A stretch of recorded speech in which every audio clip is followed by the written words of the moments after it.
ബി.ജി. റാംജി ബില്ലിനെതിരെ പ്രമേയം പാസാക്കാൻ പഞ്ചാബ് നിയമസഭയുടെ പ്രത്യേക സമ്മേളനം ചേരും. ഡിസംബർ 30-നാണ് പ്രത്യേക സമ്മേളനം തരിക. ബാലു, എന്തുകൊണ്ടാണ് ഇങ്ങനെ ഒരു പ്രത്യേക സമ്മേളനം? വലിയ വിമർശനവും പ്രതിഷേധവും ഉയർത്തുക എന്ന് തന്നെയാണോ ഇന്ത്യ മുന്നണിയുടെയും ഇപ്പോൾ ആം ആദ്മി ഉൾപ്പെടെയുള്ള കക്ഷികളുടെയും ഒക്കെ നിലപാട്?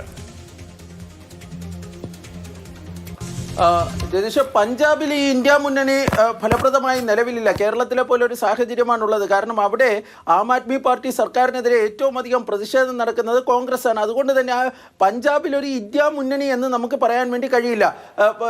ഇതിൽ ഏറ്റവും പ്രധാനപ്പെട്ട ഒരു കാര്യം, ഈ പുതിയ ഈ എംപ്ലോയ്മെന്റ് ഗ്യാരണ്ടി സ്കീമിനെതിരായിട്ട് ആദ്യമായിട്ടൊരു പ്രമേയം പാസ്സാക്കാൻ വേണ്ടി പോകുന്നത്, അതായത് ബി.ജി. റാംജി ബില്ലിനെതിരായി ഒരു പ്രമേയം പാസ്സാക്കുവാൻ വേണ്ടി ഈ പഞ്ചാബ് നിയമസഭയുടെ പ്രത്യേക സമ്മേളനം വിളിച്ചു ചേർക്കുവാനാണ് ഇപ്പോൾ ആം ആദ്മി പാർട്ടി സർക്കാർ തീരുമാനിച്ചിരിക്കുന്നത്.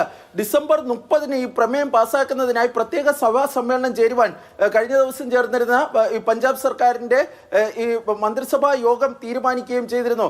നേരത്തെ ജനുവരിയിലായിരുന്നു ഈ പ്രതിഷേധ സമരം നടത്തുവാൻ വേണ്ടി, അതായത് ഇത്തരം ഒരു സമരത്തിന്റെ ഒരു പ്രതിഷേധം രേഖപ്പെടുത്തുന്നതിനായി സഭാ സമ്മേളനം വിളിച്ചു ചേർക്കാൻ വേണ്ടി തീരുമാനിച്ചത്. പക്ഷേ കോൺഗ്രസ് രാജ്യവ്യാപകമായി ഈ പ്രതിഷേധവുമായി രംഗത്തിറങ്ങുകയും അതുപോലെ തന്നെ പഞ്ചാബ് ഉൾപ്പെടെയുള്ള സംസ്ഥാനങ്ങളിൽ വലിയ തോതിലുള്ള പ്രതിഷേധത്തിന് കോൺഗ്രസ് തയ്യാറെടുക്കുകയും ചെയ്യുന്ന സാഹചര്യത്തിലാണ് പഞ്ചാബിലെ ആം ആദ്മി സർക്കാർ ഈ സഭാ സമ്മേളനം വിളിച്ചു ചേർക്കാനുള്ള തീരുമാനം നേരത്തെ ആക്കുന്നത്. അതായത് ഡിസംബറിൽ തന്നെ സഭ കൂടി ഐകകണ്ഠ്യേന ഈ പ്രമേയം പാസ്സാക്കുവാനാണ് ഇപ്പോൾ സർക്കാർ ആലോചിക്കുന്നത്. പക്ഷേ ഈ സഭയിലെ BJP അംഗങ്ങൾ ഉൾപ്പെടെ അതിനെ ശക്തമായി എതിർക്കുമെന്ന വാർത്തകളും പുറത്തു വരുന്നുണ്ട്.